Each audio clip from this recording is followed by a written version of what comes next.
Well, welcome everyone to this Intelligence Squared debate.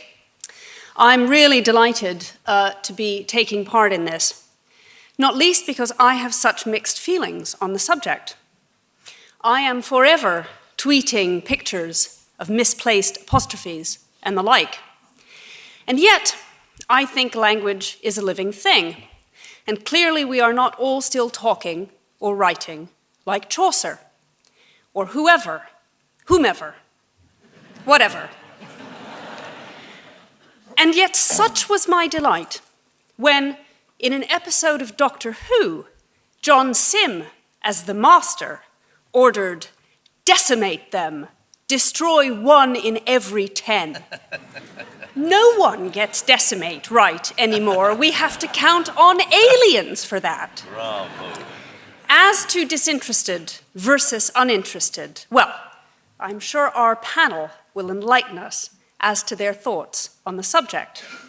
Now, I just want to remind you that you will be casting your vote at the end of the evening. You should have one of these, a ticket, and you will tear it in two, and then you vote with either the for or against. If you're still undecided, which I find pretty hard to believe, but you might be, you put the whole ticket into the ballot box.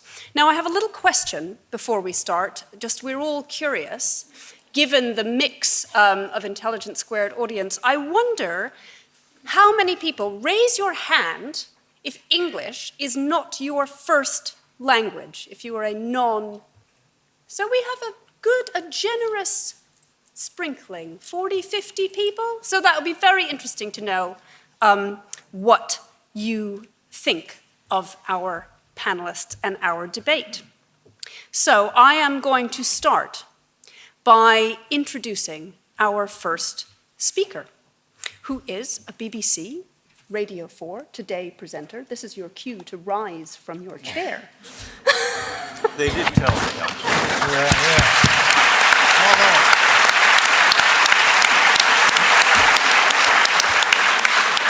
He is the author of Lost for Words, The Mangling and Manipulating of the English Language, and Beyond Words, How Language Reveals the Way We Live Now. And you have already welcomed John Humphreys, but do it again.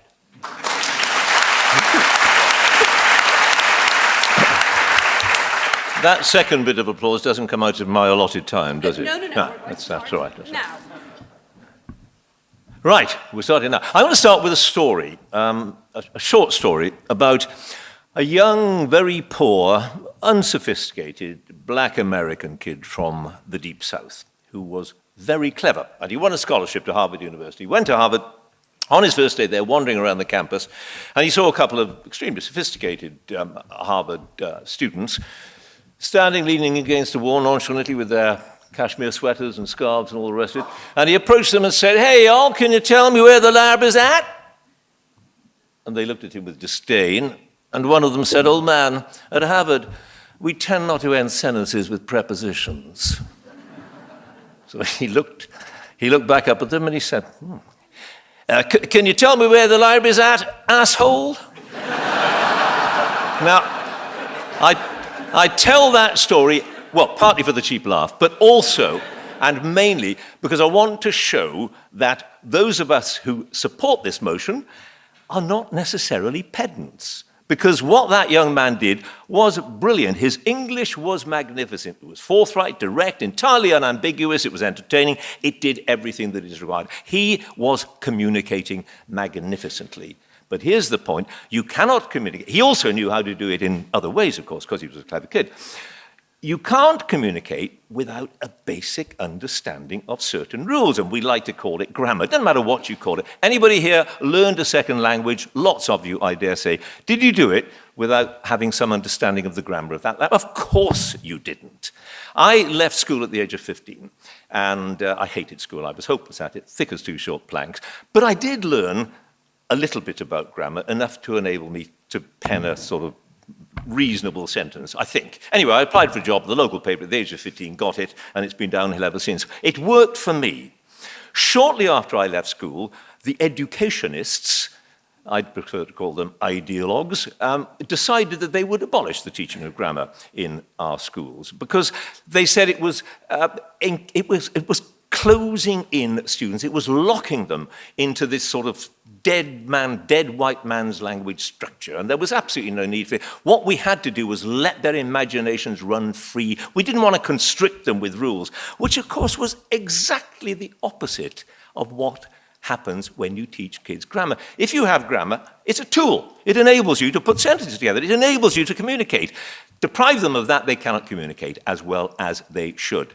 So they stopped doing it. A few years later, I was writing a column for the Sunday Times and got a huge response to it about this particular subject. Got a huge response. Had a letter from a mother who sent me an essay that her young daughter had written. She was 10 years old, and the essay had been marked by the teacher. At the bottom of it, the teacher had said, "Very nice, but you could have written this a lot neater." Now, if I were a real pedant, I would have said, "What? A lot neater? You're using an adjective when you should be using an adverb? Terrible English." No, what made me just slightly upset about it was she had written of for have. Yeah. Indrawn breath and absolute. What chance? What chance did that poor kid have? Her teacher didn't know the difference between of and have. For God's sake. But look, Eric has already made the point that we shouldn't try to preserve English in aspic. Absolutely not. I love it. Absolutely love it. I've got a 13-year-old. I've also got kids up to the age of 47, which is why I look so old. My youngest is 14, and he speaks often with his friends, nearly 14, a language that I can't understand. And I think that's absolutely wonderful. It shows that they're alive to language. They're inventing. We've all done it as kids, haven't we? I mean, now they use the word sick to mean pretty good, wonderful, whatever, whereas we might have used the word cool. Well, I mean, cool was stupid, sick is stupid, but it's alive, the language is living. And I don't care if Shakespeare has Bassanio split infinitives. I don't care when E.L. Doctorow gives Billy Bathgate the sort of grammar that would be utterly unacceptable in any respectable forum, and he doesn't observe the rules of punctuation and so on. Doesn't matter. He's alive. He's speaking as Billy Bathgate on the streets of Brooklyn years and years and years and years ago, and it's dynamic, it's wonderful English. That's art. But what we have language for primarily is, what an obvious thing I'm about to say, is to communicate. And you do it by using the sort of phrasing, the sort of sentences that make people feel at ease when they know where you're going, they know the point you're making. If you're reasonably competent at it, they will be unambiguous. Now, grammar structure is one thing, vocabulary is another. And this is one of the things that does worry me a bit. And I looked at a few of the words. We've already heard a couple of. Erica mentioned the disinterested. Well, it's different from uninterested, and it's a good and important word. We've lost it. Infer is different from imply. Another important distinction, we've lost it. We also, and this worries me rather more, we substitute weak words. I don't know why this is going on here. I suspect it's for political reasons, politically correct reasons, you might even say. We substitute weak words for strong words. So, just a couple of examples. We don't have problems any longer. We have issues. Issues around things. We don't have difficulties any longer. We have challenges. Hardworking is a phrase we can no longer use because, according to our politicians, every family in the land, unless they're actually on the dole and begging in the gutter, is a hard-working family. It's gone. It's denied to us.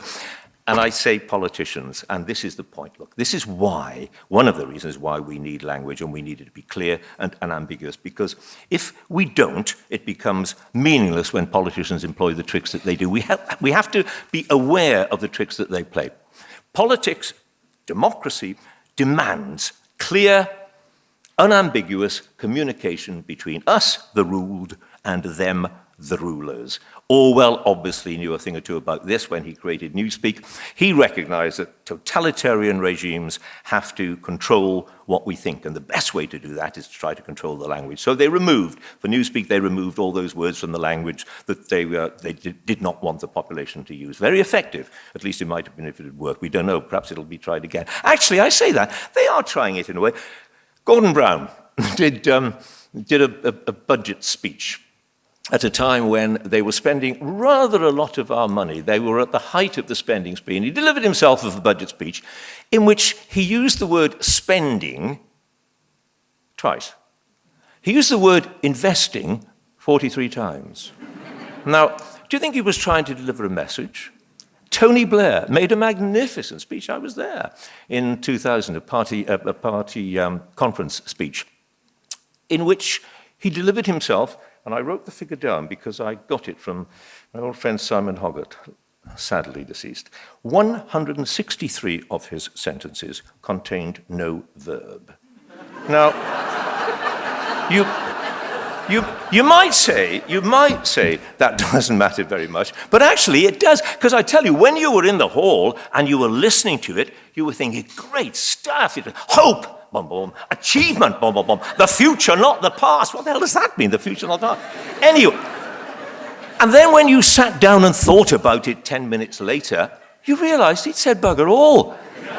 Which may or may not be good English. The point is, verbs cement meaning, and what the politicians want us to do is to take their meaning without them having to be explicit. So it's different saying, we want prosperity for all, and this is how we're going to deliver it, as opposed to just saying prosperity or one nation. How are you going to do it? BBC, I'd like to say the BBC is entirely faultless in this. I'd like to say that we communicate always unambiguously, always clearly. I will give you a few little examples. I don't suppose I have very much time left, but I'll give you a few little examples. I dug these out for my first book, actually, of where we allow just a teeny-weeny bit of lack of ambiguity. Let's creep in. These are from news bulletins. For the second time in 6 months, a prisoner at Durham jail has died after hanging himself. Then again, and another one, a suicide bomber has struck again in Jerusalem. We have 1 minute. One minute. 60 women have come forward to say they were assaulted by a dead gynecologist. One wonders what he might have done had he been alive. Rather more seriously, there was an appalling, atrocious assault by a gang of men on a shopping center in Kenya, in Nairobi last year. You'll remember it very well. We went to great lengths to describe these men as gunmen, extreme Islamists, whatever. We didn't use the word terrorists for a number of days. Now, what those men did was they murdered children in front of their mothers in front of their children. They murdered people for the express purpose of creating terror. Now, if that is not a definition of a terrorist, I'm damned if I know what is. And my point is, if we shy away from words that we feel might cause a bit of offense, might jolt people a bit, if we try to find euphemisms, then it's a dangerous road to go down. We're not exactly where Orwell was, but we're kind of taking those little, tiny little baby steps towards that unhealthy state of affairs. And that's what I want to do, and that's what Simon wants. That's what we want to do. We don't care particularly about between you and I. That's just stupid, and everybody knows it's stupid. And why would you say it when you can say between you and me, which is correct? Wrap it up, please, Mr. Wrap it up, what?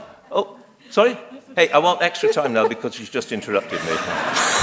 Because I wouldn't interrupt anybody, I can tell you that. But look, you're actually going to hear from Mary in a minute, and you're going to hear from Oliver, and you will be impressed by what they have to say. I'm telling you that. I know that because I've read Oliver in the Times, I've seen Mary on the telly, and they are wonderful at what they do. And why is that? Because they communicate with you brilliantly. They use the language perfectly. They are masters of the language. They know the rules. They know how to make it work. So really, what I'm going to say to you is, if you approve of what they say,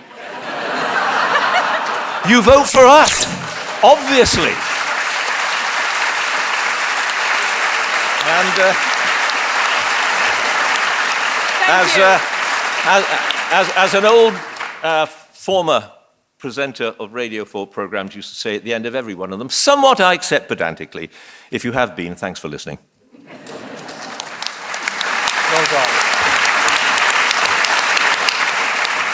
And now I would like to welcome our first speaker against the motion, commentator at The Times, who writes a weekly column ironically called The Pedant, and author of the forthcoming Accidents Will Happen, A Guide to Modern English Usage. Please welcome the freestanding Oliver Cam.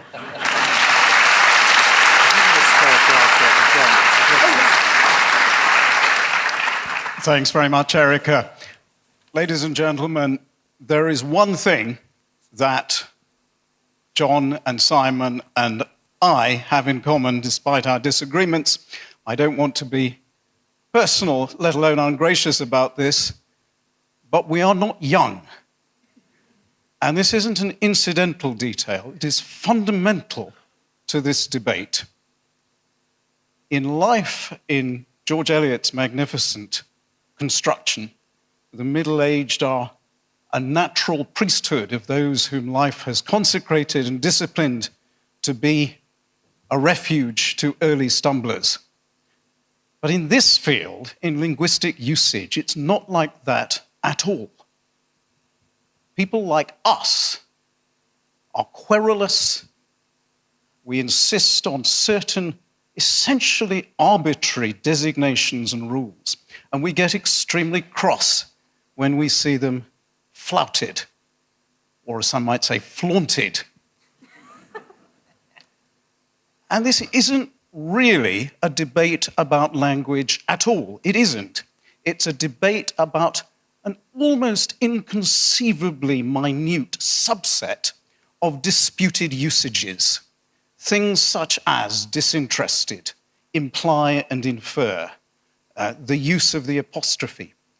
This is, compared with the great potential of language, an astonishingly limited subset of usages, and disputed is the word. If there were no disagreement, if there were an obviously right body of rules, as John implies, then there would be a need for only one style manual, and we would all be taught from it. It isn't like that at all. Language is interesting. Language is about the way, and on this point I do agree with John, is about the way human societies communicate. Every human society has complex grammatical constructions. It has language. Language is the way that we have the ability to replicate ideas. We don't need to invent everything anew every time. Language is, in the phrase of Steven Pinker, the cognitive scientist, in a great book, it's an instinct, the language instinct, by which he means not that English toddlers have an instinct for English grammar and Japanese toddlers have an instinct for Japanese grammar, but every small child, every 3-year-old, says Pinker, is a grammatical genius, is a master of complex grammatical constructions. I quoted this judgment in one of my columns once, and a Times reader wrote to me to say, if you think every 3-year-old is a grammatical genius, well, you haven't met my grandchildren. Now they have turned into teenagers. And of course, he was missing the point. He was assuming that certain slang terms, such as John referred to, are evidence of linguistic debasement. But every 3-year-old can say faultlessly, and you will have heard it many times, I want an ice cream. It's an astonishingly complex construction of pronoun, verb, and noun phrase in object case. Every child learns it. Every child out in the park sees a canine, says doggy, sees 2 canines, says doggies. That child has learnt by instinct that there is a rule where a noun inflects for number by adding S. That's interesting. The sort of things that you find usage pundits talk about is not interesting. It's an incredibly narrow subset of usages which exemplify certain fallacies. Another fallacy is that we're talking about grammar. Linguists, when they talk about grammar, mean usually either syntax, how words and phrases fit together, or morphology, how words are constructed.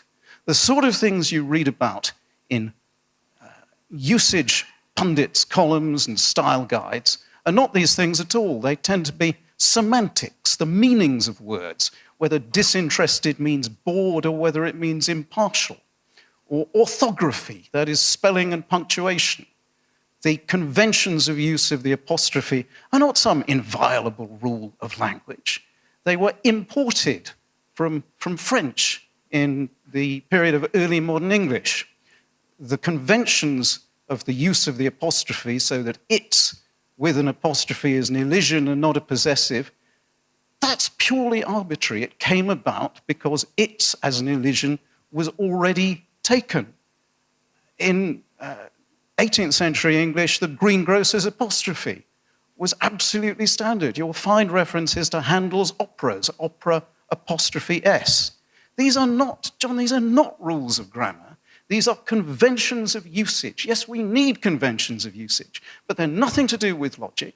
They are like electrical points and standards for fitting them. They are just tacit conventions that we find useful. Certainly, it is important that children be taught the conventions of standard English. But the reason that grammar, broadly defined, not technically defined, the reason that grammar, broadly defined, fell into abeyance in classrooms in this country in the 1960s was not some progressive revolution. It was because the content of those lessons was largely rubbish. These lessons were taken from 18th century grammarians, people like Robert Baker, Robert Louth, Lindley Murray, who crops up in George Eliot quite a lot. People who believed that there was a set body of rules, or rather that there wasn't and that there ought to be, and they ought to define it. And these rules were beaten, literally beaten, into generations of school children to no good effect. I get letters every week from Times readers who I know were educated in this era, who ask me if such and such a rule still exists, split infinitives or whatever. And my answer to them is always, no, it doesn't, and no, it never did. Split infinitives is a 19th century, the prohibition on split infinitives is a 19th century superstition. We can date it exactly. It comes from the 1830s. English doesn't even have an infinitive. It has a subordinator, the word to, and an infinitival form. Split infinitives are what everyone can spot and have nothing to do with good English. Yet this is the sort of stuff that appeared again and again in so-called grammar lessons. And what the style pundits, the usage pundits continually confuse is stylistic preference, which we all have, with rules, with grammar, as John puts it. Not, in fact, grammar at all, just a set of arbitrary edicts and prejudices. Yes, it's important that children learn the conventions of standard English, but every native English speaker already knows English grammar. It's absolutely absurd to say you learn a second language in such and such a way, therefore you must learn a first language in such and such a way. You already know the conventions of English grammar because of the instinct that you have to learn a set of rules. It may not be, though in the case of this audience, it almost certainly is the case that it's standard English. But it may not be with other native speakers standard English, but it is grammatical English, complex grammatical constructions. The pedants, the grammar purists, the sticklers, they are hung up on the idea that a language has certain inviolable meanings and single meanings, and you can't ever change them. In fact, no English speaker adopts a purely consistent approach that the origins of a word determine its meaning. Language doesn't work like that. Language doesn't work like that. And if you look up, as sticklers almost never do, the history of words, such as enormity, which Simon refers to in his book, when it came into the language, it did mean something of huge size, not just something of great Oliver. wickedness. Oliver? Yes? Thank you.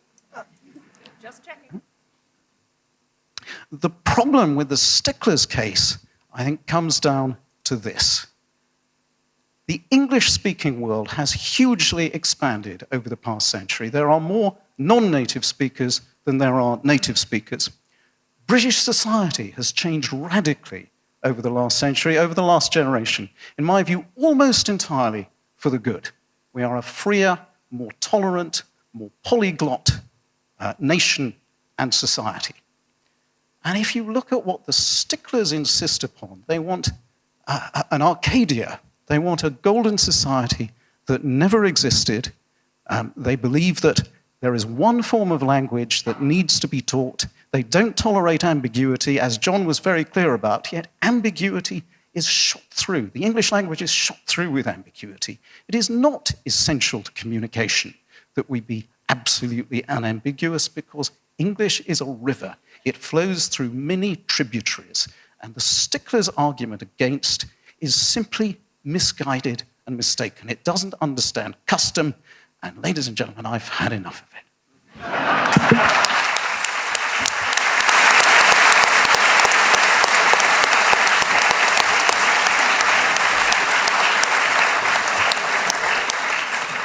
Well, this is definitely a debate that goes where no debate has gone before.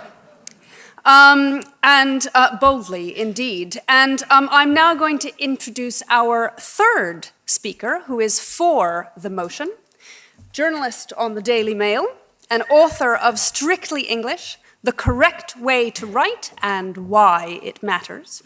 So please welcome Simon Heffer.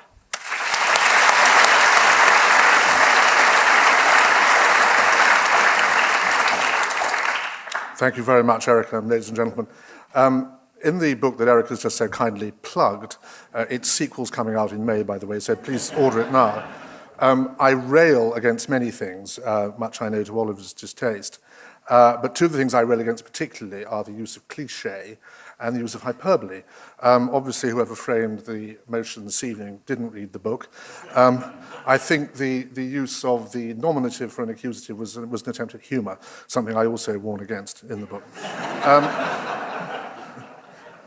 I want to congratulate Oliver on his speech. I agreed much more with it than I thought I was going to, and I was particularly charmed by his use of a subjunctive after about 5 minutes.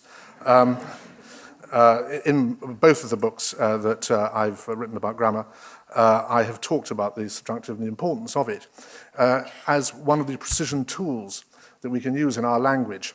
And I'm afraid I look at language not just from a utilitarian point of view, although that's very important, as I shall say in a moment, but from an aesthetic point of view. I'm the possessor of one of the most useless things in the world, a degree in English from Cambridge University. And I read Chaucer, I read Milton, and I know very well that our language has evolved, and only an idiot, and despite appearances I hope I'm not quite in that class, would stand up here and say that our language must be frozen. Of course, words have changed their meaning, and of course, grammar has evolved since Chaucer was writing, since Milton was writing, even since Charles Dickens was writing. And we all accept that. Things change. People change. New inventions come along that require new words. None of us had heard 40 years ago of a fax machine. So, of course, language has to change. But I take this rather old-fashioned view, and I apologize for being old-fashioned, that there was a movement towards the end of the 19th century, both in terms of words and grammar, where an attempt was made to codify our language. I forbear to say that people tried to set rules. That's for others to interpret. But there was an attempt to codify the language. And you had from 1880 onwards, actually I think before that, the program to produce what was originally called the New English Dictionary, subsequent of the Oxford English Dictionary. It's a point that words do change their meaning, that the OED had supplements and then had a second edition, and I believe a third edition is now underway. And anybody who wants to consult the OED most valuably does so by looking online, because words change all the time. I have certain beefs with Oxford University Press. For example, John, actually no, sorry, it was Oliver who talked about the difference between flaunt and flout. I was first aware of this catachresis on the Today programme. It wasn't John, of course, who did it. It was somebody who was being interviewed about a football match. And not that we wanted to deal in stereotypes here, you understand. And this man said, yeah, well, of course, the trouble was, Kevin, that, you know, he was flaunting the rules all over the place. And I was incredibly shocked by this, and I'm easily shocked before breakfast, believe me. I rushed to the manuscript of Strictly English, available from all good booksellers, but quite cheap on Amazon, and I entered this particular mistake into the book. I then went to the Oxford English Dictionary to make sure that I was correctly using both flaunt and flout, because even Homer nods occasionally. And I saw, when I looked up flaunt, it said occasionally used for flout. It didn't say it's wrong. Perhaps that's not the OED's job, but it said it was there. And by putting it there and not saying it was wrong, I felt this misuse of the English language was being endorsed. After all, these are two words that are one syllable. One is 6 letters, one is 5. It's not too difficult, even I would have thought, for the meanest of intellects, to work out that one means to parade something and the other means to show disregard for something. And I worry why it is that we fetishize in this country the abuse of our language. We are a nation that is almost constantly in a cultural cringe towards many of our European neighbours. We think that the French have better looking women than we have, that the Germans have better composers than we have. The Italians have a better cuisine than we have. We look at foreign countries and we envy them, and we feel that they do things so much better than we do. But in fact, the one thing that we don't emulate in foreign countries is their almost militaristic obsession with teaching their languages properly. I used to have a French conversation class every week. When I worked at the Daily Telegraph, I was attempting to cover French politics. And my French was pretty rudimentary, and a very sweet woman came in from King's College London every Tuesday evening and talked to me in French, and I struggled and tried to talk back to her. And she would become almost vicious. She was the nicest woman imaginable. She would become almost vicious with me if I did not garde le subjonctif. She said, you should use a subjunctive there. She said, a child of 11 in a French school would use a subjunctive there, you clot. And I felt utterly humiliated. And I presume because of Oliver's own precision with the subjunctive, he's had the same teacher at some stage. But we don't think badly of the French. We think badly of the French for many reasons, but not for that reason, not that they are so peculiar about their language. I wouldn't want to go so far as to have an academy, as the French, which I think is really silly, and is one of the things that we can be poke fun at about the French. But we should take an aesthetic pride in using the precision tool of our language properly. Now, I wanted to come on to utility, because utilitarianism, I'm afraid, does rear its ugly head. I used to recruit graduate trainees for the Daily Telegraph, and I worked there. And we used to get about 1,000 applicants every year for 5 or 6 places on the graduate trainee scheme. And the people in HR, I believe that's a cliche, but you know what I mean, the people in HR, some of whom could actually read and write, were asked to look at these 1,000 applications and to reject any that included, either on the application form or in the covering letter, a spelling mistake or a grammatical error. My grounds for that were quite simple. I wasn't discriminating against anybody. I took the view that we already had enough semi-literates on the paper as it was, and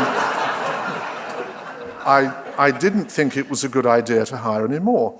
Now, Oliver has talked about Times readers writing to him. I used to have, ending up on my desk, the quite vitriolic letters of Telegraph readers for whom an outbreak of war was little compared with not the splitting of an infinitive, but a hanging clause, or a plural where there should have been a singular and vice versa. And I would whittle down, or my colleagues would whittle down this slew of 1,100 applicants some year to around 200.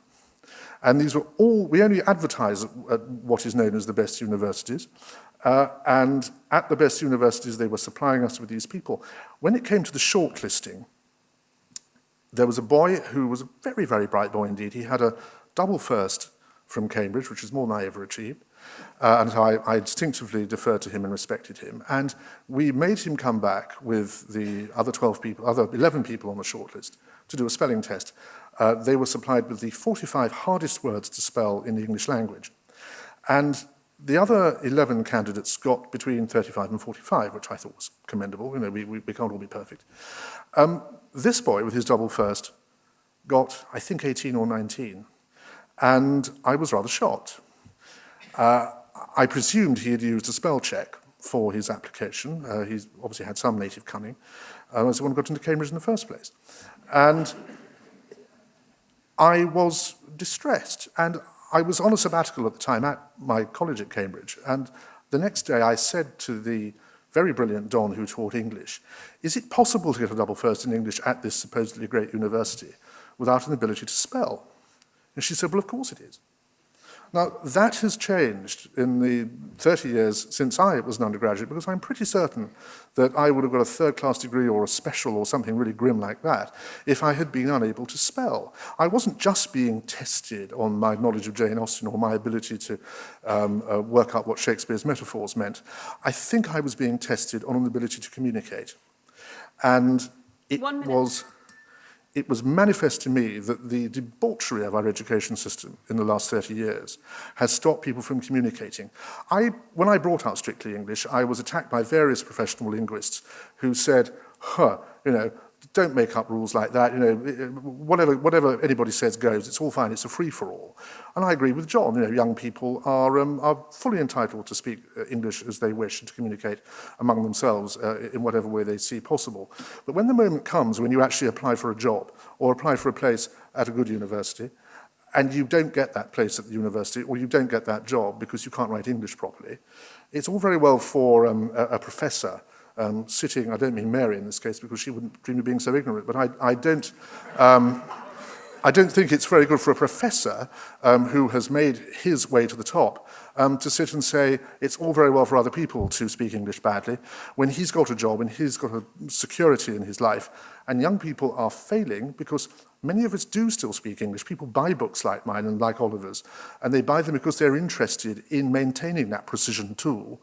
And they don't like people who don't respect the language. All I'm asking for is to respect the language. I'm sure it isn't really going to the dogs, but there is a climate where we fetishize the bad use of English. It's not big and it's not clever, and I urge you to support the motion. Thank you.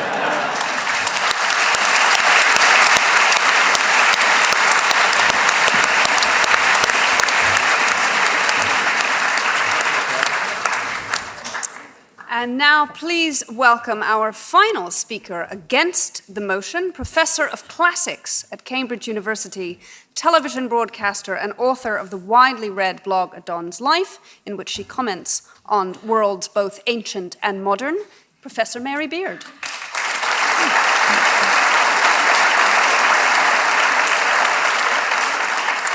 Well, I'm at a disadvantage here because I'm the only amateur on the panel. My ally, Oliver, writes a column about little knotty problems of language, and the blokes at the other end have both written books about this. They're the kind of guys who go home at night, we have to imagine, and enjoy discussing with their partners whether disinterested is different from uninterested. They get up in the morning, and unless they're John, they listen to the Today programme, and they get cross about flaunting the rules without realising the poor guy was making a joke, wasn't he? Simon just missed the joke. Anyway, I'm here as the classicist amateur, and I suppose you would think that possibly a woman who was really brought up on Latin grammar from the age of about 11 would perhaps be on their side of the debate, but I'm not. And I feel actually Intelligence Squared brings out the sort of dissident in me, because last time I was here, I found myself a lefty defending the right of the public schools to exist, and here I am saying that the English language is not going to the dogs. Why I'm saying that is because I've got a foot in two camps, really, because I think I'm a reformed pedant. They're pedants, but I'm the kind of recovering pedant, recovering alcoholic. And I'm reformed in this sense. And as I said, I was brought up on grammar. I was brought up more on Latin grammar than English grammar. And I learned and devoured all the rules and exceptions to particular forms of Latin usage that we were very expertly, if rather ruthlessly, taught. I mean, I don't know how many people in the room actually suffered some of this, but I remember learning things like you use in, and that's the Latin for in, you use in with the ablative case unless you're talking about a town or a small island, in which case you use the locative case. And I remember thinking, how small does the island have to be before you know whether to use the locative or not? But anyway, I got off on this, I have to say, that's really because I think I was a bit of a control freak in my teens and my 20s. And Latin was a great language whose practice and principles you could lay out and you could control or obey. And you could write it down and tabulate it. And I still think there's something fun about that. But it was only in my 30s, when I'd been in a university job for some time, that I discovered what is the horrible but in some ways truly liberating truth. That is to say, Latin grammar that I'd spent such a long time learning, believing it to be a deeply Roman form, was actually something that had been invented by Germans in the 19th century, who had looked at all the Latin there was they could find, and they tried to make the rules. They didn't completely actually succeed in making the rules, and that's why there were all those exceptions, because the exceptions were the things that the Germans couldn't actually make fit their otherwise brilliant scheme. And I saw that as soon as I looked at anything that was actually written by a real Roman, and I mean not something that was rewritten for them by a 19th century German, they were breaking the rules all the time. And that Latin was different across the centuries, and those exceptions were the rules. They weren't the exceptions. And just to go to John's point about poor old Mr. Blair not using enough verbs in his speeches, there was no end of Roman orators. Cicero was always leaving out the verbs. We used to say, the verb here is understood. That means there wasn't a verb in the sentence. You can have sentences without verbs in Latin. It's wonderful. Anyway, it wasn't a long way from there, it wasn't a great distance from that realization about the fatuity of Latin grammar to the position I'm now in, where I find myself embracing and cherishing the kind of changes and innovations, that's what they are, we see in modern linguistic usage. And I find myself thinking that if English were to be going to the dogs, which I don't believe it to be doing, the people responsible for it going to the dogs are those guys, not me and Oliver, right?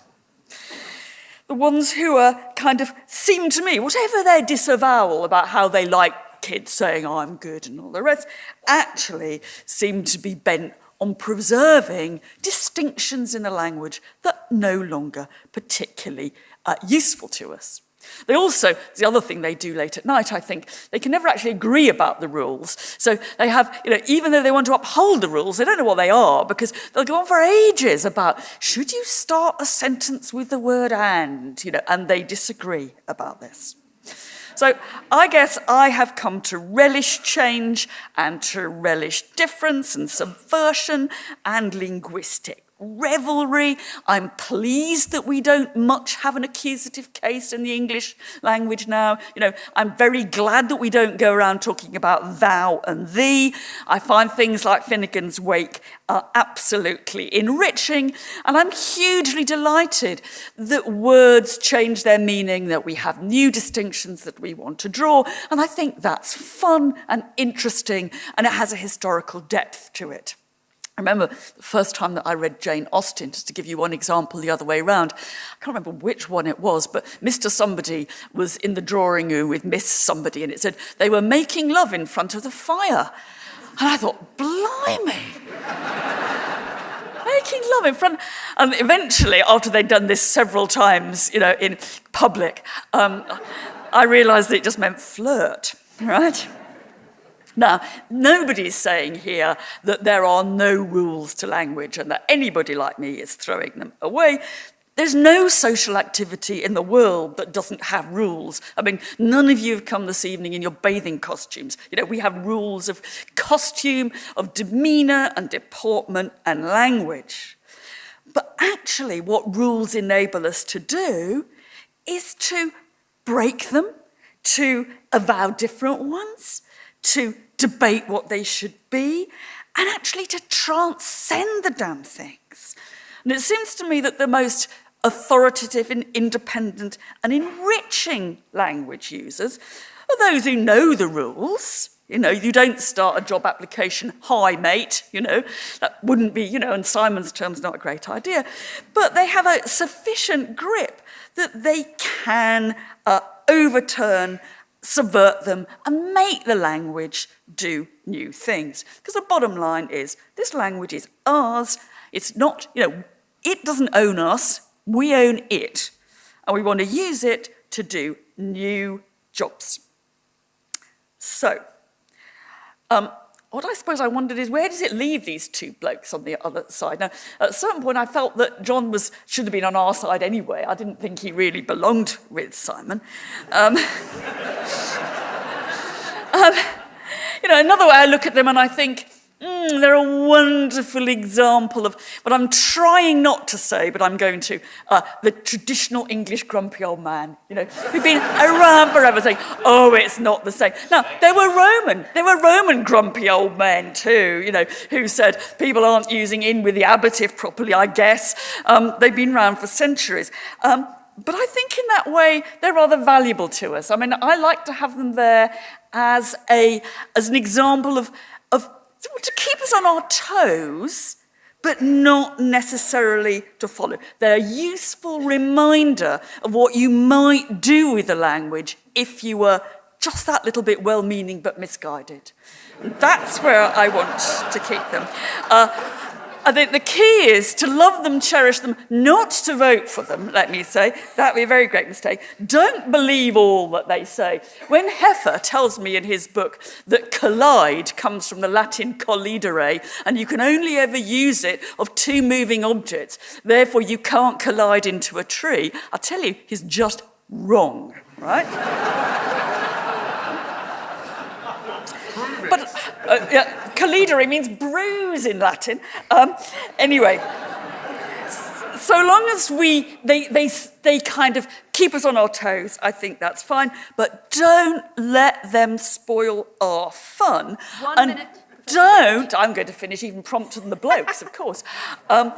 Do not let you feel that you've somehow been a moral failure, if you've done some naughty linguistic bit of you or I up there. That what we're going to do is keep language constantly on its toes, doing different things, drawing new distinctions. I don't care if I talk about issues or problems. I'm wanting to refresh what we're talking about, not leave it in the same blasted dark hole. Thank you very much. You're voting no.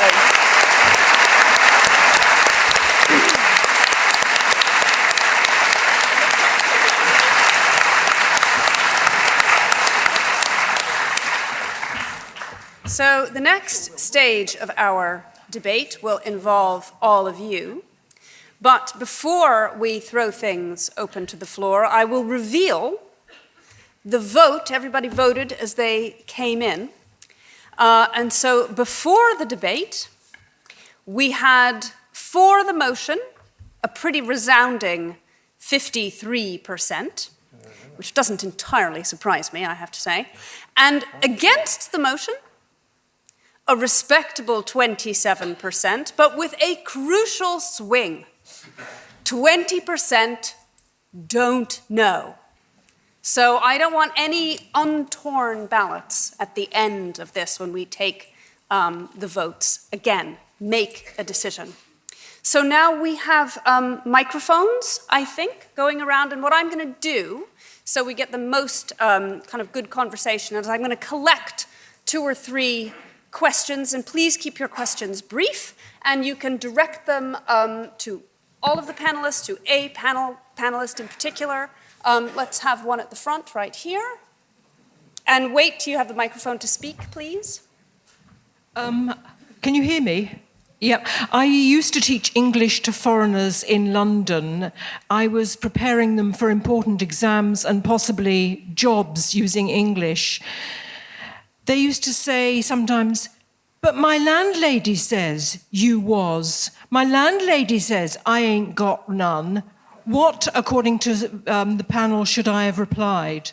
Okay, so that's our one. Let's take another question. Oliver Kahn spoke with such conviction that just for a moment it occurred to me he might conceivably be right. But then I came to my senses. Surely the point is this. When a man, say, is speaking to somebody, he wants the person to whom he is speaking to understand what he means. If he then uses disinterested and uninterested at random, it depends on the context, but the listener may very well not understand what he means. Now, to use Mary Beard's expression, I don't think that's fun and interesting. I think it's just plain silly. Let's have one more before we speak.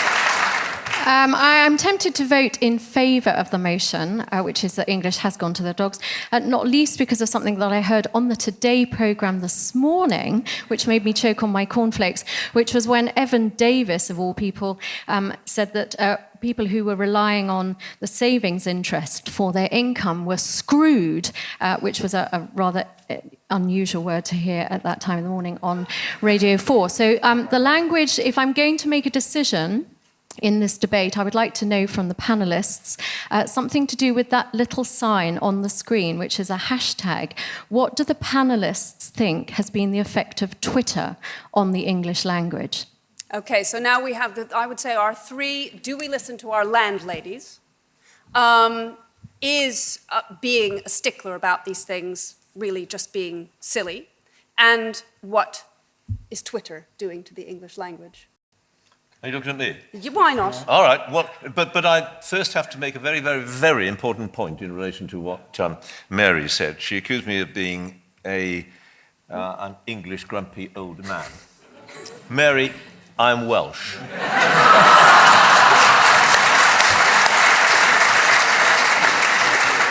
The rest of the description I accept with pride. Lady with a landlady. But that's the point, isn't it? You're making such an important point there.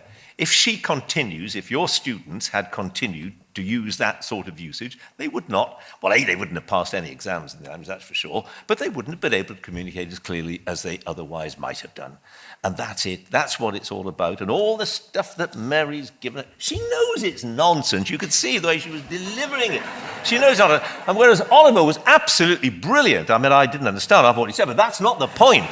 And he is very clever. And by God, did he speak beautiful English. So he's also learned as well. I mean, that's the point. Twitter, I don't do it. I don't have any objection to it at all.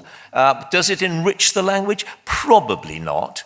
But it's a fad, isn't it? It'll come and go. Interestingly, my 14-year-old, nearly 14-year-old, doesn't tweet, and neither does any of his friends. They all use BBM and different sorts of messaging services. So I wonder whether it's going to continue. I don't know. Perhaps it will.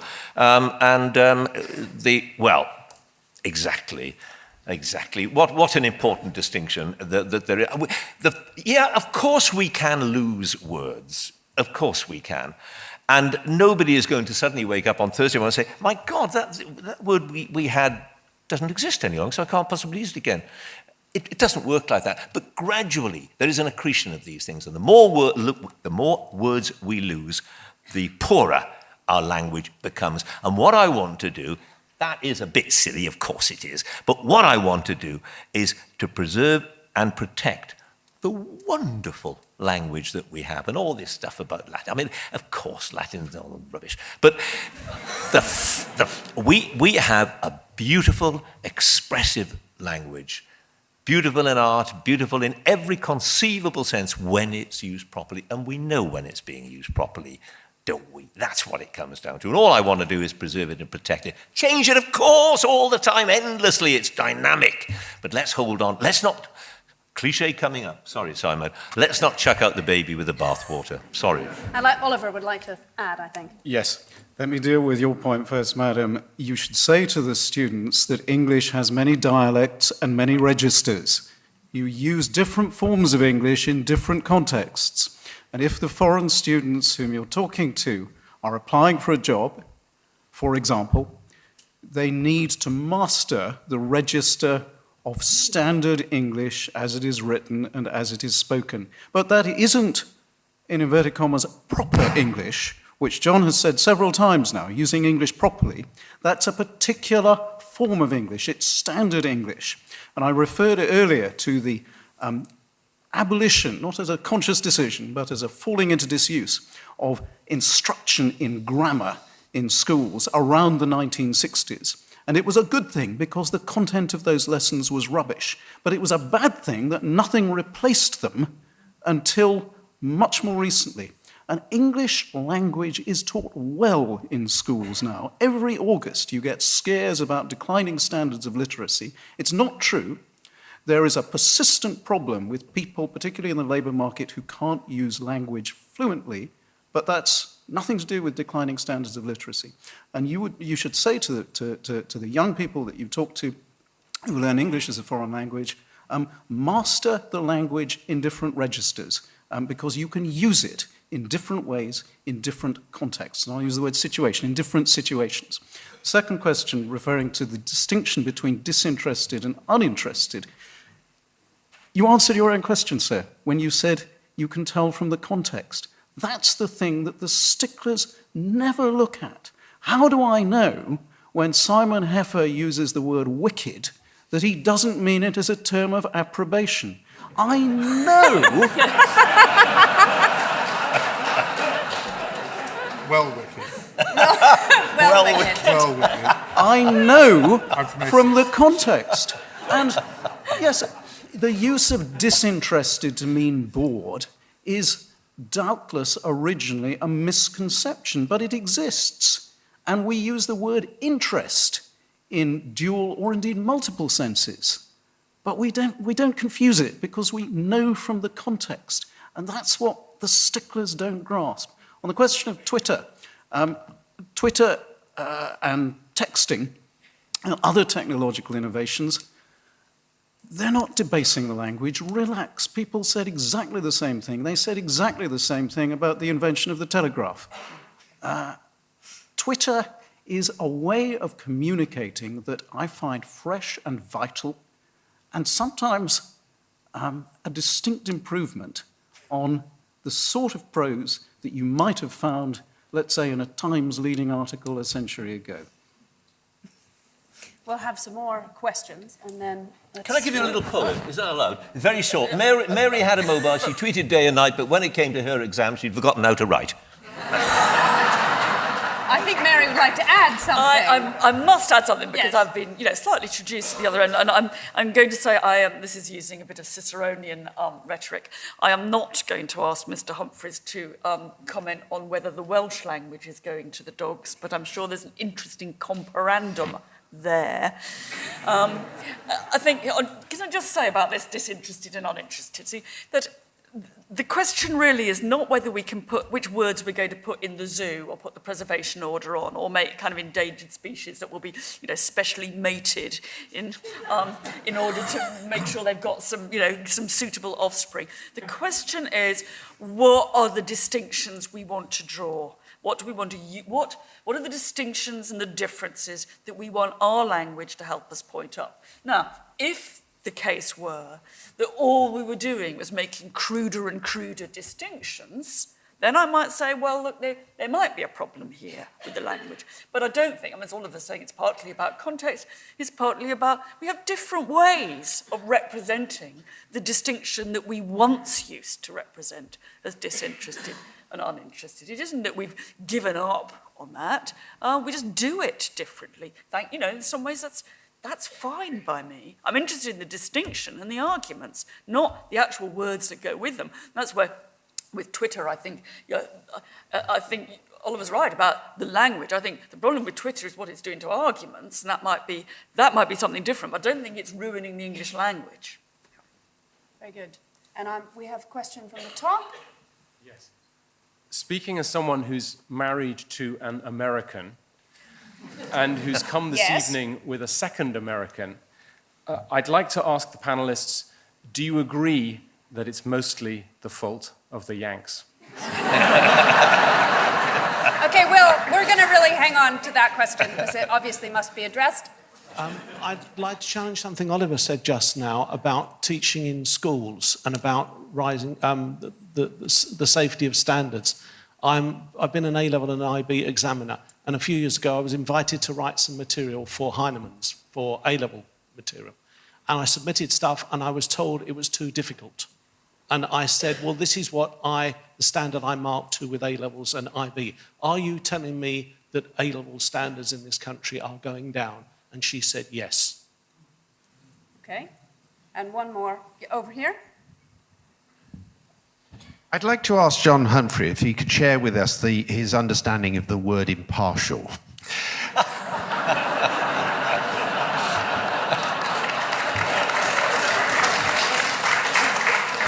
And if it happens to be the same as the one we all read in the dictionary, could he explain to us how the left-leaning language that is increasingly coming out of the BBC is consistent with its charter obligation to be impartial? In other words, is it the BBC or the language going to the dogs?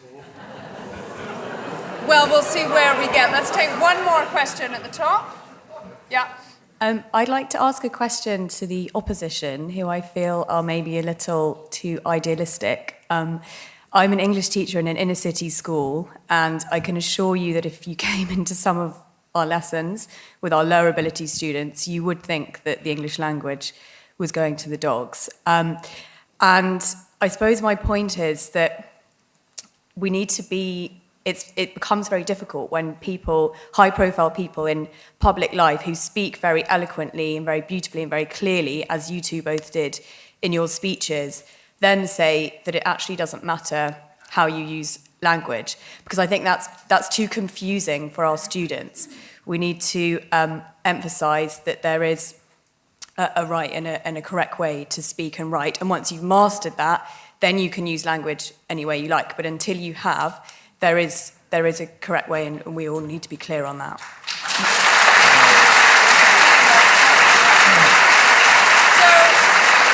So we have the fault of the Yanks, A-level standards going down. Again, another important question about schools, how we teach in schools, and then perhaps we can come back to impartiality. So, Simon, you haven't...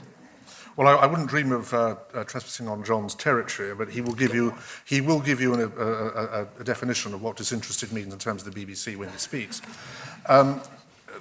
These other questions seem to melt into each other. I don't think it's the fault of the Yanks at all. America is a distinct country, it's a distinct culture, it has a distinct language, which occasionally bears a resemblance to ours. And I wouldn't presume to judge how Americans speak and write it. I think it's the fault of the education system. There was a distressing story in the paper today. I think I read it in Oliver's paper, so it must be true.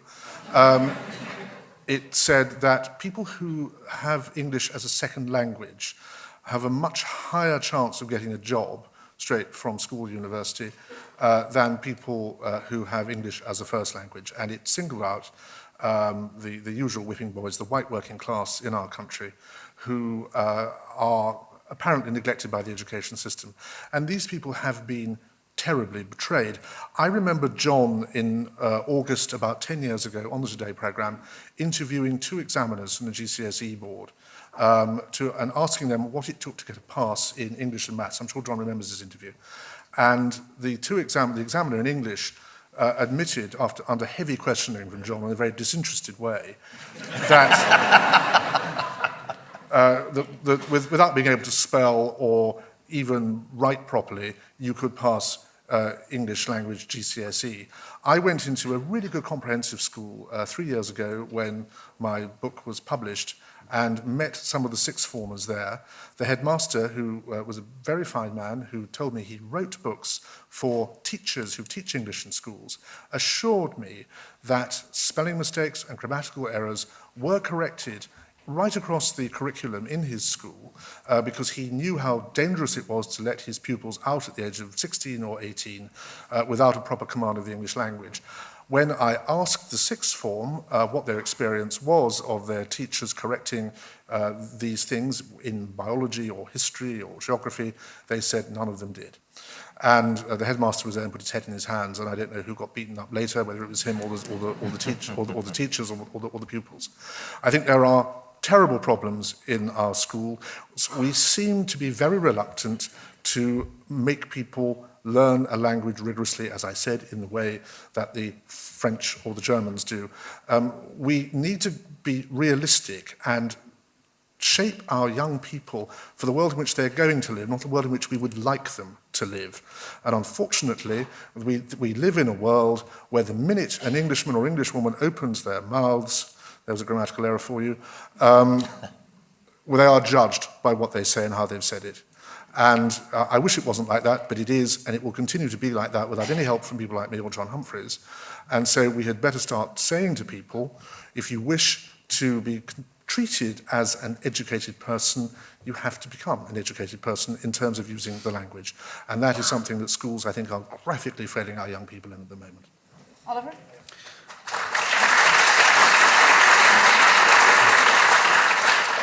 The question, is it the fault of the Yanks, as you put it, sir? No, of course not. There is a widespread supposition or a prejudice that you hear in language debates in this country, and I'll single out one particular culprit, Prince Charles. There's a widespread supposition that the American dialect is a debased form of English. It isn't. Both the dialect I speak and the dialect that my American equivalents would speak, let's say a columnist on the New York Times would speak, they are not, neither is pure English, they are descendants of a common ancestor. And in many respects, the American dialect is closer to that common ancestor than my own dialect. For example, if you listen to Erica, she will doubtless pronounce the R in Labour Party, whereas I won't. In that respect, the American dialect is closer to history than my own. They're just different ways of expressing English. They're not a corruption, they're not a debasement, they're just dialects. And there's nothing correct or incorrect about a dialect, it's just something we pick up. On the question of education, I take very seriously indeed the stubborn problem, as I said, that some people in schools and in the labour market don't have basic literary skills. But it's not a new problem. And I simply don't recognise in your depiction of the argument that Mary and I put anything that we actually said. We didn't say it doesn't matter how you speak. We said, on the contrary, it matters very much that you be fluent or your students be fluent in the conventions of standard English, because that is how you're judged. But what I take strong issue with is the idea that this is proper English or correct English as opposed to, let's say, the dialect that Erica speaks. These are not rules of grammar, they are conventions of orthography and conventions of certain semantic distinctions. They are important to learn, but I totally disagree with the idea that there is an inviolable, correct way of putting it, and that you're somehow, and the language that the sticklers use is quite apocalyptic, that you're somehow barbarous or illiterate if you don't know them, if you're unfamiliar with them, if you have to be taught them. That's the distinction between rules of grammar that are instinctive and conventions of usage that are taught. I feel I should say that obviously I do not think, this is where I will show my colours in this debate, that it's all the fault of the Yanks and that American English is debased. I have to say, I'm married to an Englishman. There is some confusion in our house about what we mean by pants. But we manage. I also think we have to just watch Dr. Heffer a bit with his admiration of the French education system. You know, somehow we've been led to believe that the French have got it all right, they teach grammar, and he's about to say the taxi drivers quote Voltaire, because that's what usually comes next. Taxi drivers know one quotation from Voltaire, which they use every time. Now, actually, the underbelly of the French education system is no better at doing what Simon thinks wrongly he wants than ours is. Probably that's fine, but I don't think we ought to think, that on one issue only you can go across the channel and find they've got it right, Dr. Heffer, because I don't think they have. Let's have...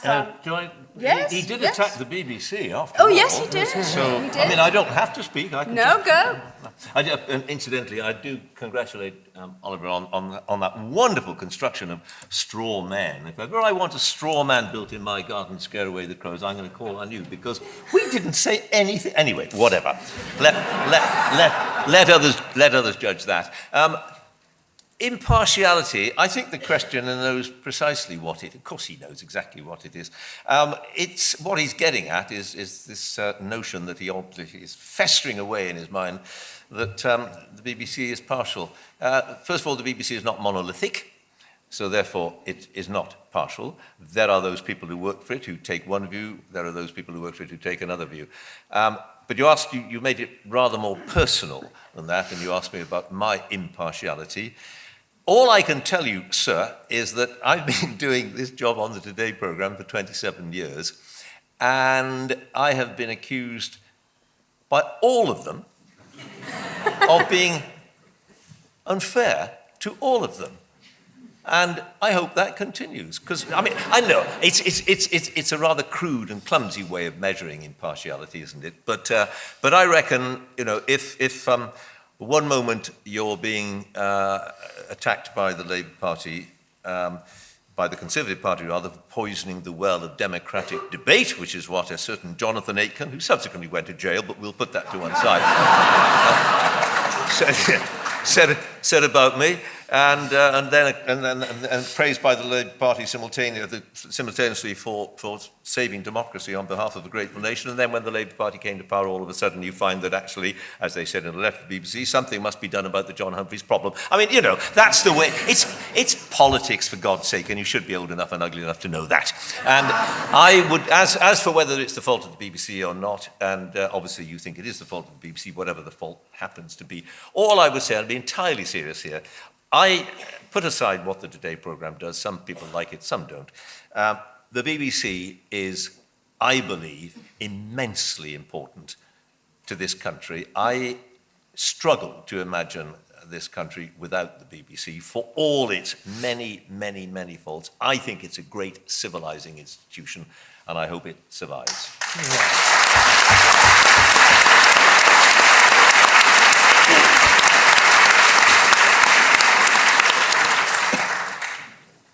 I've changed my first language about four times. I'm getting back to English now and trying to understand what you're talking about.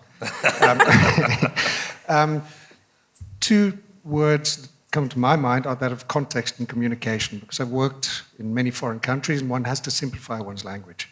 So if you say disinterested or uninterested to a Kenyan, it's basically the word interested with something vaguely negative in front of it, and that's as far as you get.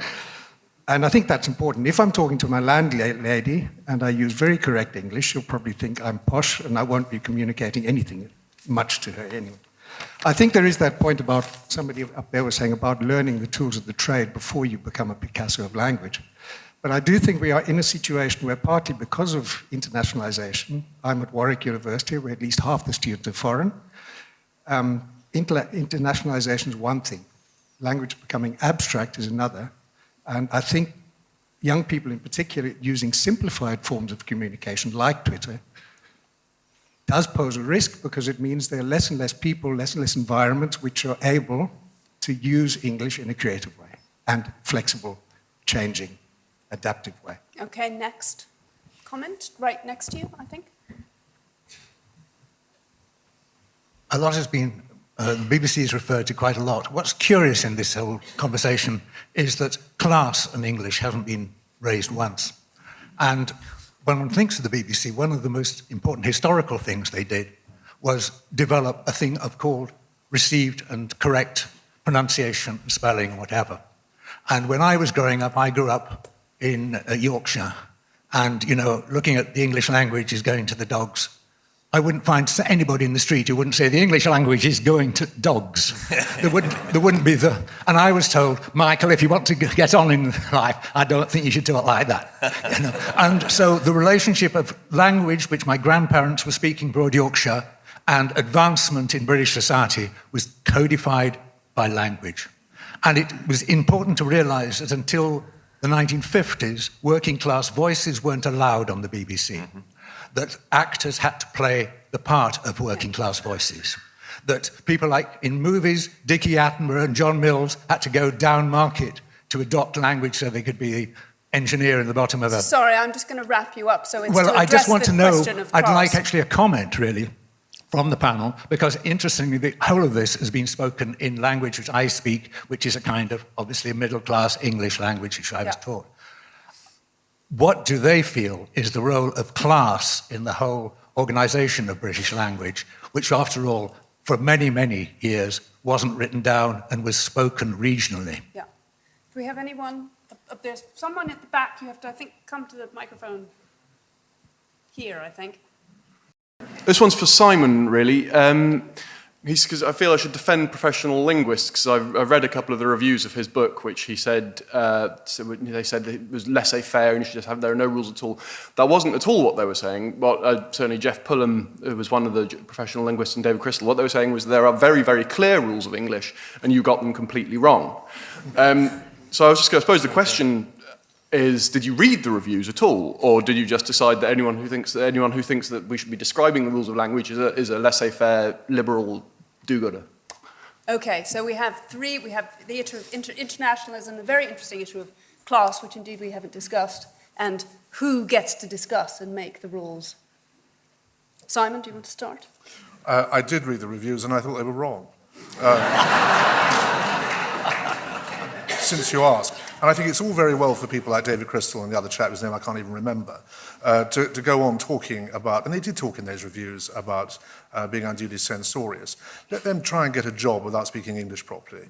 Put themselves in the place of a 16 or 18-year-old young person who is patronised. This goes back to the class question, who's patronised by an employer because he or she turns up and doesn't speak English in the way that the employer would like. The employer might say, well, I'd be embarrassed for that person to meet my customers or to write letters to them. We've all had letters from institutions, from banks, that are badly written and are full of errors, and we throw them away because we don't take them seriously, at least I do. And I think if you want to be taken seriously, if you want to have, to use a gutted jargon word, a good interface with the public, you should at least respect the public by speaking English properly. Class is important. This is what I meant by saying we shouldn't be looking for a society that we wish existed. We have to accept a society that does exist. And I regret that. You know, in 1940, Wilfred Pickles became the first person to speak with a regional accent on the BBC. He was put on the BBC because it was believed that his thick Yorkshire accent would be incomprehensible to Germans who were listening in.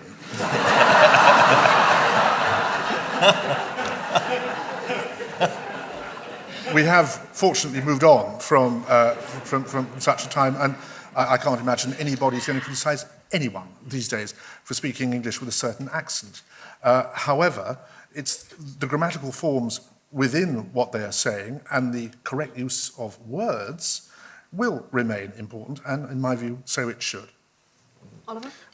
Simon, you dismiss the critical reviews. The gentleman whose name you affect not to remember is Jeff Pullum, who's Professor of Linguistics at Edinburgh. And you say in your book, which I have read, that you have respect for the work of descriptive linguists. And you can't say that, Simon, because you disagree fundamentally with their premise that English is not a set of edicts. There's not a set body of rules out there. The lunatics are in charge of the asylum. Language is set, the rules are set by general usage, in the words of Horace, the Roman poet. norma loquendi, the custom of speaking. William Safire, the New York Times columnist, wrote a book called In Love with Norma Loquendi, which he didn't really follow. He was more of a stickler than that. But I am in love with Norma Loquendi, and I'm faithful to Norma Loquendi, and I urge you to be faithful to Norma Loquendi, because language is set not by an external body of rules, but by the custom of usage. Certainly one can take a view on particular constructions. We heard from John earlier about the question of terrorist, on which I actually agree with him, or the feminist objection to the term chairman, or the use of he, which Simon did as a generic pronoun. These are valid objections, but I don't see how one can plausibly object to particular grammatical constructions that have historical and literary precedent and are in general usage as wrong. On the question of class, that's a very important point. In the earliest grammar sticklers, Robert Baker in the 1760s specifically criticized the parlance of what he called low people, which were servants and actors. And Fowler, a much, much better writer than almost all his imitators, H.W. Fowler, took examples deliberately from our profession, journalists, to illustrate solecisms and errors as he saw them. He was a moralizer too. They're all wrong. They're all wrong because they understate, they underestimate the importance of general usage in the construction of linguistic rules. Can I just say, by the way, that it is possible to respect somebody without agreeing with them, which is exactly, Oliver, how I feel about you. Mary? I was interested in, Simon's view about whether you give people a job or not, because for quite different reasons, I've spent a few hours this last week looking at YouTube clips from the BBC in the 50s, 60s and 70s. And what we've been saying is absolutely right. They talk in a way that you would not now associate. I mean, it makes Prince Charles look plebeian. Yeah. Is the language. Absolutely. And you think, I'd never give any of them a job.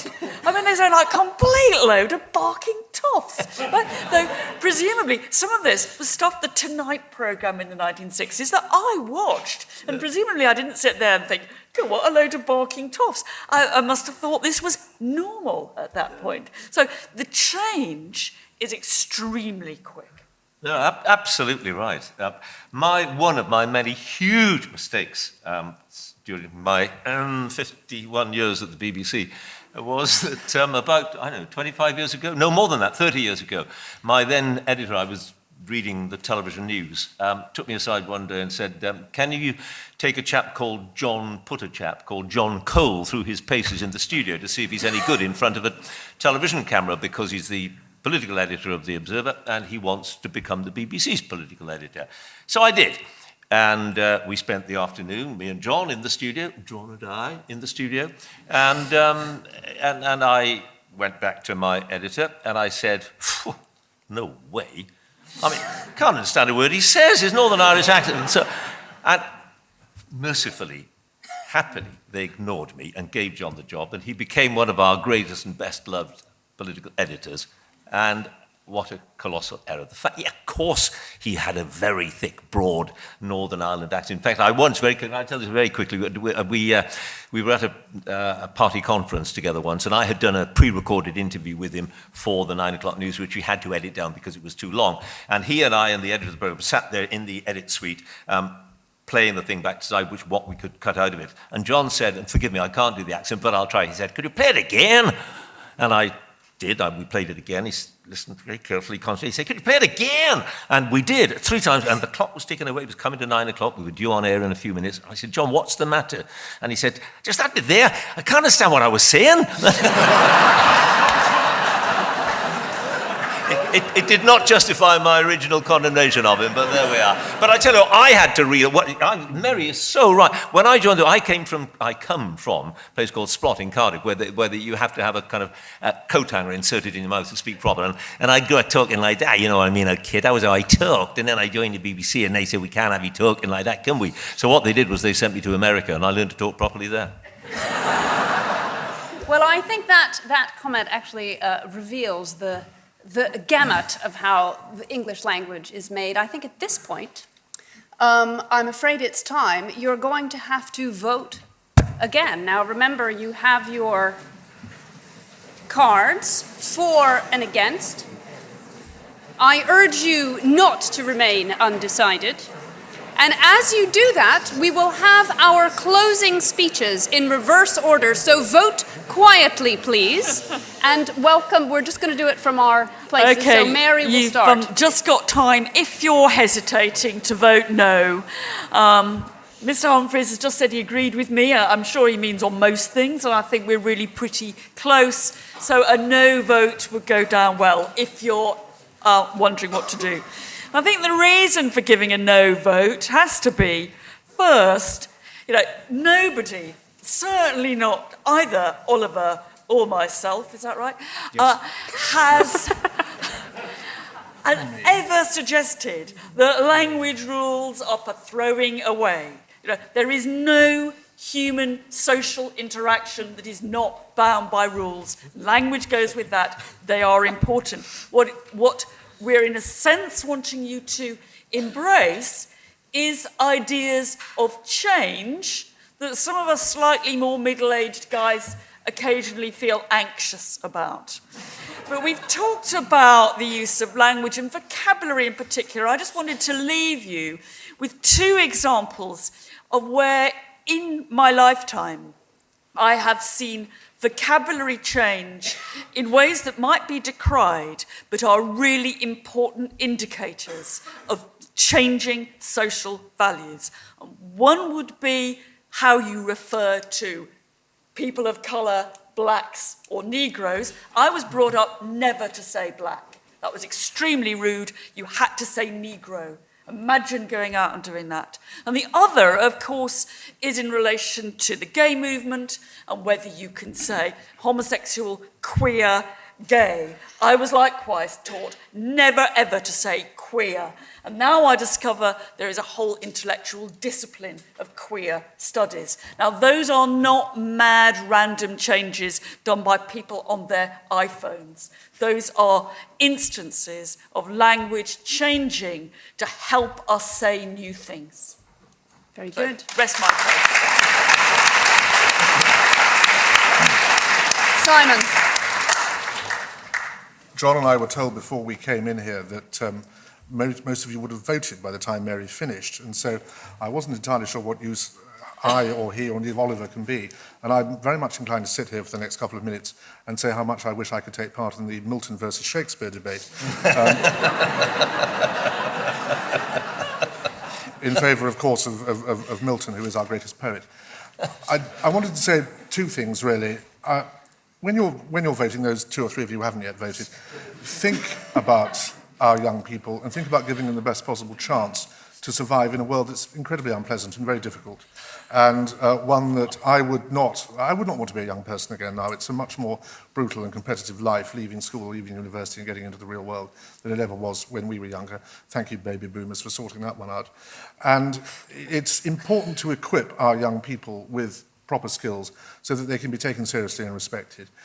I also think that it's important to bear in mind the aesthetics of beautifully spoken and written English.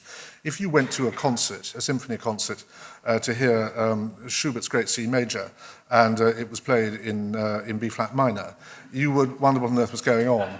And I think there is a certain parallel there. My final appeal, because I think you now all have voted, is to anyone here who has any influence over the school curriculum. I think Oliver's right, actually. I'll say this now you've voted. I think he's right to say that grammar lessons, as I understand them, were fatuous and ill-informed and based on people who were prejudiced and stupid and who made very bad decisions, like Bishop Lowth, about the language. I think, in fact, it was Bishop Lowth who first had the prejudice in the 1760s against splitting the infinitive.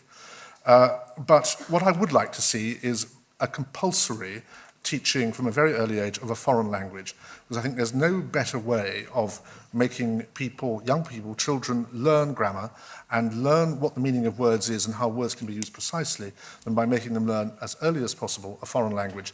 And if we want to have language as a badge of civilization and also as a means of acquiring the trappings of civilization, teaching foreign languages to children as early as possible, I think, is the best way of doing it.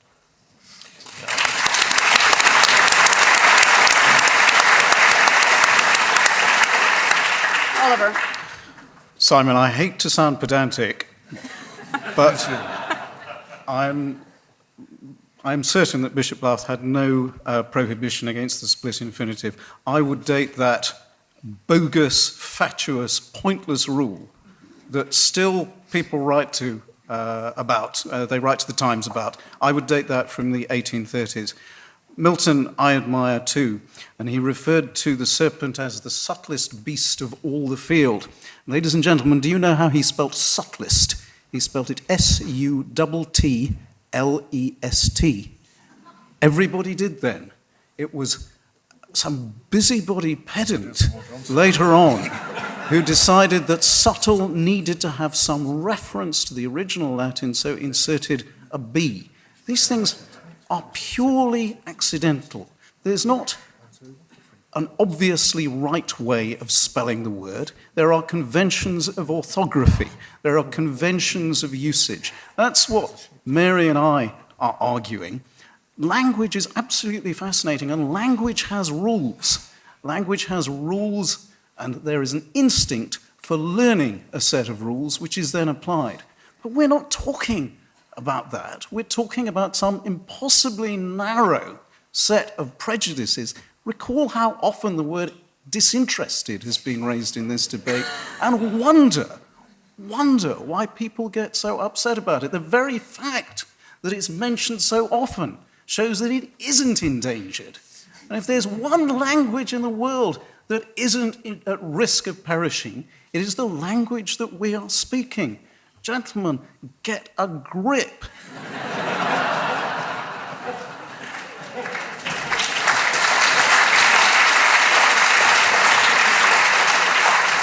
And above all, do not disdain, as Simon actually does in his writings, as he explicitly does, do not disdain the evidence of usage. Usage, general usage, not anyone's usage, not anyone's solecism, not a misprint in the Times or the Daily Mail or the Telegraph, but general usage is the only evidence we have for the content of the English language, which Mary and I relish and cherish quite as much as our opponents.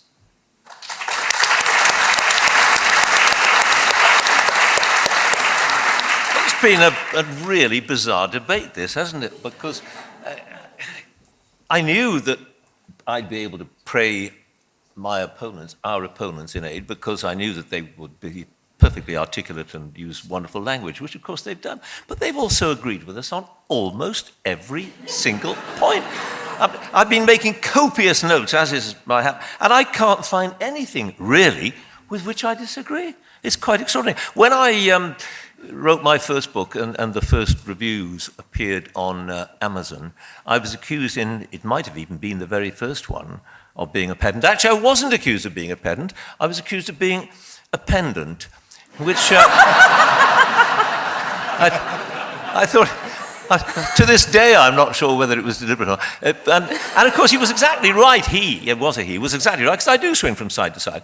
And of course they're right. Of course language changes, and thank God for that, as both Simon and I have made very, very clear over and over again during the course of the evening. Of course language changes. But look, one of my former editors on the Daily Program is a chap called Rod Liddell. And Rod is, I think you could safely say, a controversialist, or whatever the right word is. You've read it, no doubt. And if you think something, he will find a way of disagreeing with you, and he does it brilliantly and cleverly. And when the language debate began a while back, again, it crops up from time to time, doesn't it? And it happened, I don't know, 10 years ago it might have been. And Rod, in a column in the Times, not the Sunday Times then, in a column in the Times, set out to prove that of course, grammar was completely pointless, punctuation was ridiculous, who needed it? And he wrote a column, a 1,200-word column for the Times, without any punctuation at all, to prove that we would indeed be able to understand what he was saying. And it's true. I did understand it, but it took me the best part of Saturday morning to do so, because I had to read it over and over and over again to work out quite what he meant. And that's the point. I want English, and forgive me, Oliver, but I'm going to use the word unambiguous again. I want English to be capable of being spoken and written unambiguously, if that is what we want. We might sometimes seek ambiguity, but mostly we don't. I want it to be spoken and written clearly and we have the wherewithal to do that. I don't want us to lose that wherewithal, that's all. And there are some disturbing tremors, perhaps, that suggest people are losing interest, not becoming disinterested, are becoming uninterested in this topic. That's why it's wonderful that we're doing it tonight, and to see so many of you here is absolutely heartwarming.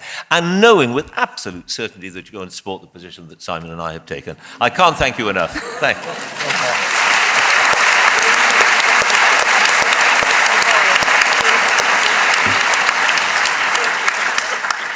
We have a few more minutes while we're just waiting anxiously for our...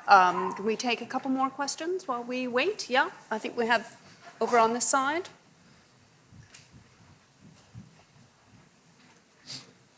Yeah.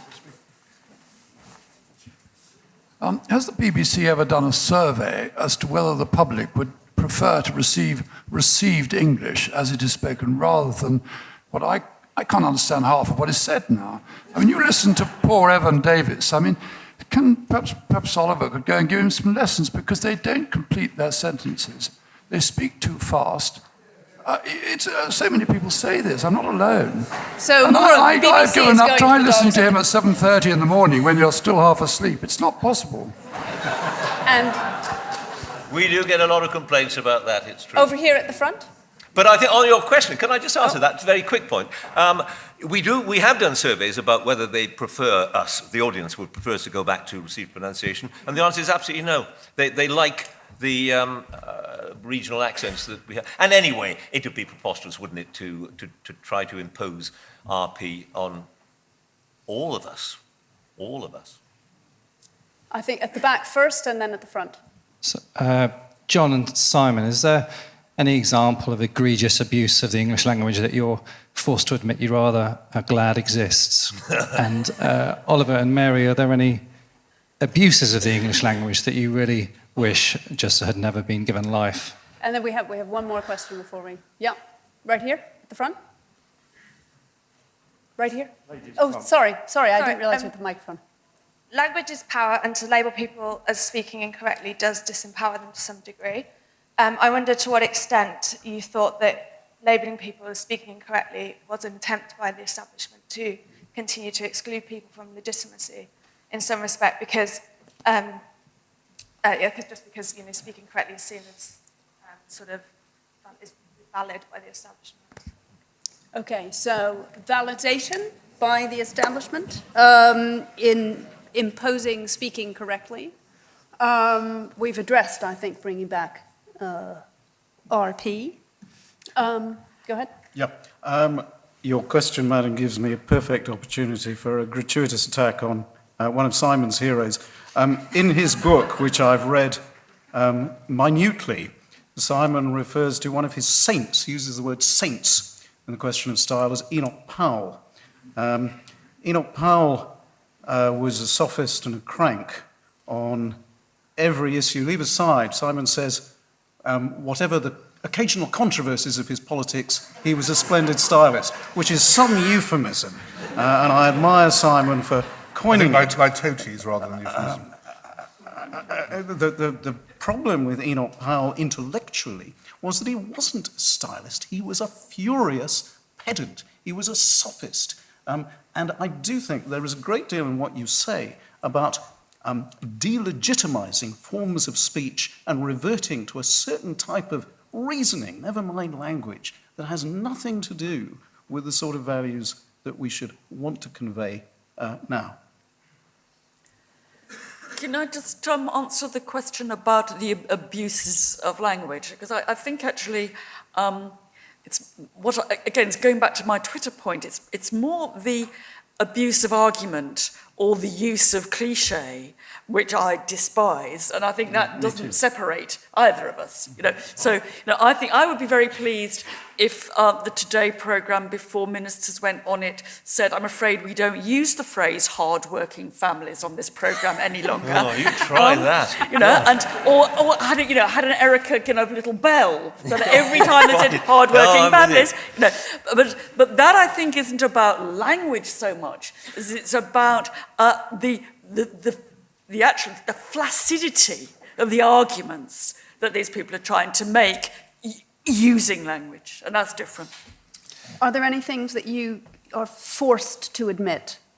Abuses of language? You're that on my own really- part. Yes, well, you were, I'm reminding how the long, question. How long have we got? I mean, No, that you would actually reluctantly admire.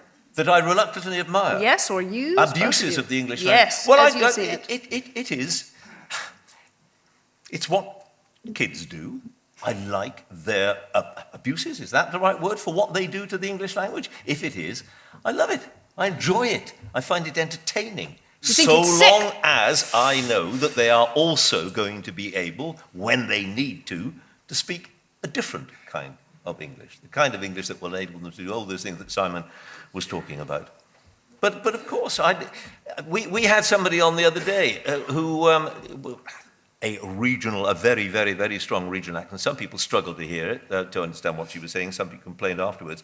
But she delivered it with such style. She happened to be 94. That's immaterial. She delivered it with such style and panache and verve and enjoyment that we all enjoyed it. Just listen. The music of the language was wonderful, even though we couldn't quite understand what she was saying. I'll settle for that. Well, ladies and gentlemen, the results are in. So a little reminder that before the debate, there were 53% of you for the motion that the English language is going to the dogs, 27 were against, and there was a don't know, a possible swing of 20%. After the debate, 57% are for, so even more strongly. And against the motion, 41%.